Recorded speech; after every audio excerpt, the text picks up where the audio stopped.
ਤਾਂ ਕਰਨਾ ਮਾਨ ਜਵਾਨੀ उत्ते ਇਹ ਡੰਗਾਂ ਦੀ ਹੈ ਪ੍ਰਾਹੁਣੀ ਫੇਰ नहीं आउनी।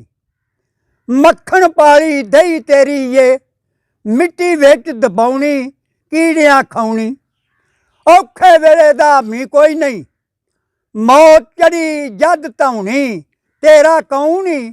कसूर मंदा रूह बुतदी अंत जुदाई होनी ते जरनी पाउनी। ते अपने आप नूं ही चंगिया समझे, अपने आप नूं चंगिया समझे ते मंदे समझे सारे। औगण भारे कित्थों आया कित्थे चलिया अये नीत नहारे बुढ़े वारे।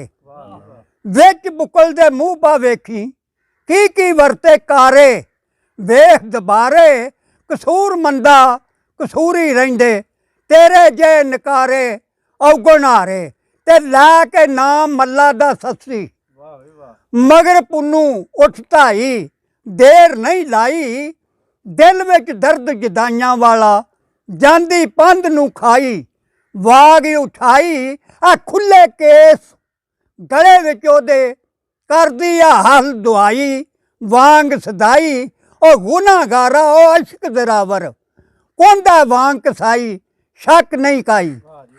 ते खादा दिल दलीला मेरा खादा दिल दलीला मेरा ते मिला सज्जन नूं जाके घुट घुट लावां नाल कलईए बही गले बई पा के ते करला के। हुण क्यों आ जदाइयां पाइयां आ दिल ना दिल मिला के दस समझा के। दिल ना दिल मिला के दस समझा के गुनाहगार भी सस्सी वांगर टुरिया सौड़ा खा के नाम ध्या के। ते ना यार ना यारी ला एक रोंदे नैन तरमे ऐसे ही गमे। सज्जन दी मुहब्बत बाजू आ जांदे ने साह नकम्मे कानू जम्मे। मदद तेरी किसे नहीं करनी ना हड्डियां ना चम्मे बनियां दम्मे। कसूर मंदा मैं आसा अंदर रखे दाइए लम्मे रात पई धम्मे।